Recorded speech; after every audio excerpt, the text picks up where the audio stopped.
নমস্কার, আমি অনির্বাণ বলছি।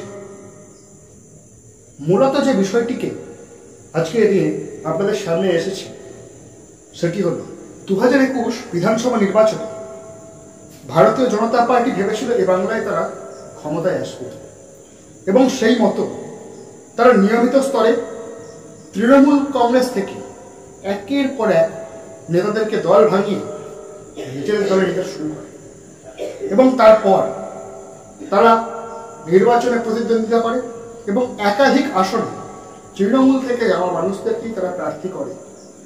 বাংলার মানুষ এটিকে মোটেই ভালো চোখে নেয়নি, যার ফলে এই নির্বাচনে তারা পরাজিত হয় এবং তৃতীয়বারের জন্য মমতা বন্দ্যোপাধ্যায়ের হাত ধরে অভিষেক বন্দ্যোপাধ্যায়ের সেনাপতিত্বে বাংলার মাটিতে মা মাটি মানুষের সরকার প্রতিষ্ঠা হয়। 2021 বিধানসভা নির্বাচনের পর এই ভারতীয় জনতা পার্টির মধ্যে প্রতিহিংসা পরায়ণতার সৃষ্টি হয়। এরা কি করে? এরা বাংলার 100 দিনের কাজের টাকা আটকে রেখে দেয় এবং বাংলার যে 100 দিনের কাজ যে শ্রমিকরা করেছিলেন তারা কাজ করা সত্ত্বেও তাদের বকেয়া টাকা দেওয়া হয় না। 2023 সালের সম্ভবত এপ্রিল মাসে তৃণমূল কংগ্রেসের সর্বভারতীয় সাধারণ সম্পাদক অভিষেক বন্দ্যোপাধ্যায়ের নেতৃত্বে দিল্লিতে ধর্ণা হয়। বারবার পত্র দেওয়ার পরেও কোনো যখন কিছু হয়নি, অভিষেক বন্দ্যোপাধ্যায় নিজে এবং তৃণমূলের সাংসদরা দিল্লিতে তৎকালীন গ্রামোন্নয়ন মন্ত্রীর কাছে যান, কিন্তু গ্রামোন্নয়ন মন্ত্রী কোনোভাবে তাদের সঙ্গে দেখা না করে তাদেরকে রীতিমতো হেনস্থা করেন। এবং শুধু তাই নয়, এরপর অভিষেক বন্দ্যোপাধ্যায় কলকাতায় ফিরে আসেন। কলকাতায় ফিরে এসে রাজভবনের সামনে তিনি ধর্ণা দেন। সেখানে দলনেত্রী মমতা বন্দ্যোপাধ্যায় কিন্তু উপস্থিত থাকতেন নিয়মিতভাবে। এরপর গঙ্গা দিয়ে অনেক জল বয়েছে, কোনোভাবেই এই কেন্দ্রীয় সরকার পশ্চিমবঙ্গের এই 100 দিনের শ্রমিকদের টাকা এরা দেয়নি। মমতা বন্দ্যোপাধ্যায় ঘোষণা করেন যে মমতা বন্দ্যোপাধ্যায় 2024 সালের ফেব্রুয়ারি মাসে এই সমস্ত টাকা, এই বকেয়া টাকা রাজ্যের কোষাগার থেকে এই 100 দিনের শ্রমিকদের হাতে তুলে দেন। মমতা বন্দ্যোপাধ্যায়কে ধন্যবাদ জানান, কৃতজ্ঞতা জানান এই 100 দিনের শ্রমিকরা।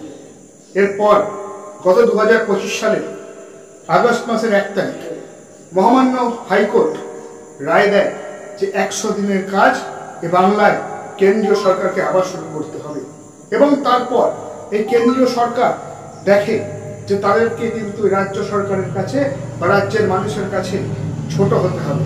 এটা বুঝতে পেরে তারা সুপ্রিম কোর্টে চলে যায় এবং আজ সুপ্রিম কোর্ট রায় দিয়ে জানায় যে পশ্চিমবঙ্গের মাটিতে 100 দিনের কাজ চালু করতে হবে। অর্থাৎ হাইকোর্টের রায় বহাল রাখেন সুপ্রিম কোর্ট। তার অর্থ দাঁড়ায় মমতা বন্দ্যোপাধ্যায়ের নেতৃত্বে অভিষেক বন্দ্যোপাধ্যায়ের সেনাপতিত্বে দীর্ঘদিন ধরে শ্রমিকদের স্বার্থে, সাধারণ খেটে খাওয়া মানুষের স্বার্থে যে লড়াই, সেই লড়াই আর জয়। তাই মমতা বন্দ্যোপাধ্যায় সব সময় সাধারণ খেটে খাওয়া মানুষের কথা বলেন।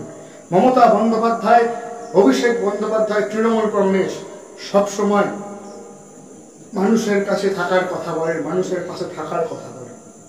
আর ভারতীয় জনতা পার্টি তাদের জমিদারি মনোভাব দেখিয়ে, তাদের ইন্টেলেকচুয়াল মনোভাব দেখিয়ে তারা বারবার বাংলার শ্রমিকের হকের টাকা আটকে রেখেছিল এবং আজকে সুপ্রিম কোর্টের রায়ের পর এখন শুধু দেখার এই ভারতীয় জনতা পার্টি তাদের প্রতিহিংসা পরায়ণতা ভুলে বাংলায় 100 দিনের কাজ শুরু করে, নাকি 2026 বিধানসভা নির্বাচনের আগে আবারও একই ভুল করে এই পশ্চিমবঙ্গের মাটি থেকে তাদের আরো ক্ষয়িষ্ণু হওয়ার পথ প্রশস্ত করে, সেটা সময় বলবে।